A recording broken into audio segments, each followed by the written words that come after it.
Hi எல்லோரும் எப்படி இருக்கீங்க? ஓகே, இன்றைக்கி நம்ம பார்க்க போகிற வீடியோ என்ன அப்படின்னா, நம்ம சுடியில் இல்லாட்டி ப்ளவுஸில் வந்து பண்ணுற ஒரு குட்டி டிசைன் தான் நம்ம பார்க்க போகிறோம். வாங்க வீடியோக்குள்ளே போகலாம். அதுக்கு வந்து இந்த கிளாத் வந்து 2.5 இன்ச்சு எடுத்துக்கோங்க.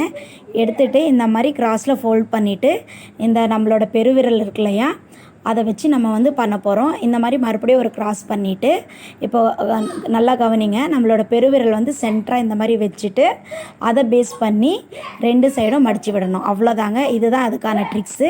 நம்ம பெருவிரல் சென்ட்ரல் வச்சு அப்படியே நம்ம மடித்து விடுறது தான் அதோட ட்ரிக்ஸு. அது தெரிஞ்சிட்டிங்கன்னா இது வந்து ஷார்ப்பாக சென்டர் அவுட் ஆகாமல் வந்துடும். இந்த கிளாஸ் வந்து முழுக்க நான் பிகினருக்காக மட்டும் தான் சொல்லித்தரேன். ஏன்னா பிகினர்ஸ்க்கு இது ரொம்ப யூஸ்ஃபுல்லாக இருக்கும். பாருங்கள், சூப்பராக ஃபினிஷிங் வந்துருச்சு. இப்போ வந்து இதை வந்து நம்ம கிளாத்தில் எப்படி வைக்கலான்னு பார்க்கலாம். ஆல்ரெடி வந்து நான் போட்லி பட்டன் வந்து வச்சுருக்கேன். அதுக்கு மேலே வந்து இந்த ஃப்ளார் டிசைன் வந்து நம்ம வைக்கலாம். பாருங்கள், இந்த மாதிரி வந்து நம்ம டபுள் கலரில், இப்போ சாரியில் வந்து டபுள் கலர் இருந்ததுன்னா அந்த டபுள் கலரில் வைக்கலாம். இல்லை சிங்கிள் கலர் இருந்தால் கூட நீங்கள் இந்த மாதிரி வச்சா கூட சூப்பராக இருக்கும். இது வந்து நம்ம கையில் டிசைன் பண்ணிக்கலாம், கழுத்தில் டிசைன் பண்ணிக்கலாம், சூப்பராக இருக்கும். இந்த பட்ஸு, அதாவது அந்த போட்லி பட்டன் வைக்கிறதுக்காக இந்த சிங்கிள் குதிரை தான் நான் யூஸ் பண்ணுறேன். குதிரைக்கான டீட்டெயில்ஸ் வந்து ஆல்ரெடி நான் வந்து அப்லோட் பண்ணியிருக்கேன். அந்த வீடியோவும் டிஸ்கிரிப்ஷன் பாக்ஸில் தர்றேன்.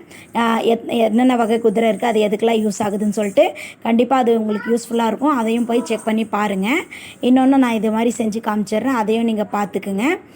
அதே மாதிரி வந்து இந்த போட்லி பட்டன் வந்து எப்படி ரெடி பண்ணுறது, அது வந்து நம்ம எப்படி வைக்கிறது, அதுவும் நான் வந்து ஃபுல் டீட்டெயில் வீடியோ போட்டிருக்கேன்.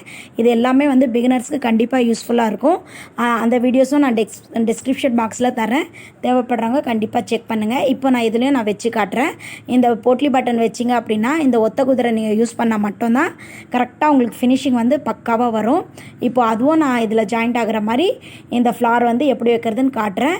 இந்த மாதிரி தைச்சி முன்னாடியே நிப்பாட்டிட்டு கரெக்டாக அந்த போட்லி பட்டனுக்கு சென்டர் பண்ணி அந்த பாயிண்ட் நீங்கள் வச்சுட்டு இந்த மாதிரி விரலில் பிடிச்சிக்குங்க. விரலில் பிடிச்சிட்டு கரெக்டாக அதில் பாதி தைச்சிட்டு நிப்பாட்டிடணும். திருப்பி வந்து அடுத்த பட்ஸ் வந்து நம்ம போட்லி பட்டன் இருக்கு இல்லையா, அதுக்கு மேலே வந்து இந்த ஃப்ளார் வைக்கிறதுக்கு முன்னாடியே நிப்பாட்டிட்டு குதிரையை தூக்கி விட்டுட்டு நீங்கள் இந்த மாதிரி கரெக்டாக அந்த சென்டர் பண்ணிவிட்டு வச்சுருங்க. ஓகேங்களா? இந்த மாதிரி அடுத்தடுத்து நீங்கள் வந்து நெக்காக இருந்தாலும் சரி, ஸ்லீவாக இருந்தாலும் சரி, சுடியாக இருந்தாலும் சரி, எதில் இருந்தாலும் நீங்கள் இதே ப்ரொசீஜரில் தான் வச்சுட்டு வரணும். கண்டிப்பாக வந்து உங்களுக்கு கண்டிப்பாக இது யூஸ்ஃபுல்லாக இருக்கும். இப்போ பாருங்கள், நான் வெளியில் எடுத்து காட்டுறேன். இந்த பட்ஸு நான் போட்லி பட்டன் வச்சுருக்கேன் இல்லையா, அந்த போட்லி பட்டனும் பார்த்தீங்க அப்படின்னா நம்ம த்ரெட்டு சுற்றிருப்போம்ல, அதுவும் வந்து சூப்பராக ஃபினிஷிங் ஆகிருக்கும். இதுவும் பாருங்கள் அழகாக இருக்குது. இதை வச்சு நீங்கள் போட்டிங்கன்னா ரொம்ப இந்த மாதிரி அழகாக உங்களுக்கு ஃபினிஷிங் வந்து ஃப்ளார்ஸ் வச்ச மாதிரி கிடைக்கும். இந்த போட்லி பட்டன் வந்து மேலே இருக்கிறதால உங்களுக்கு வந்து பீட் வச்சு நம்ம ஃபினிஷ் பண்ணால் எந்த ஃபினிஷிங் வருமோ ஆரி ஒர்க்கில், அதே ஃபினிஷிங் உங்களுக்கு கிடைக்கும். இந்த வீடியோ உங்களுக்கு பிடிச்சிருந்ததுன்னா கண்டிப்பாக லைக் பண்ணி சப்ஸ்கிரைப் பண்ணிக்கோங்க. கூடவே பெல் ஐக்கானையும் ப்ரெஸ் பண்ணிட்டீங்கன்னா நான் போடுற வீடியோஸ் எல்லாமே உங்களுக்கு வந்துடும். தேங்க்யூ, பாய். நெக்ஸ்ட் வீடியோவில் பார்க்கலாம்.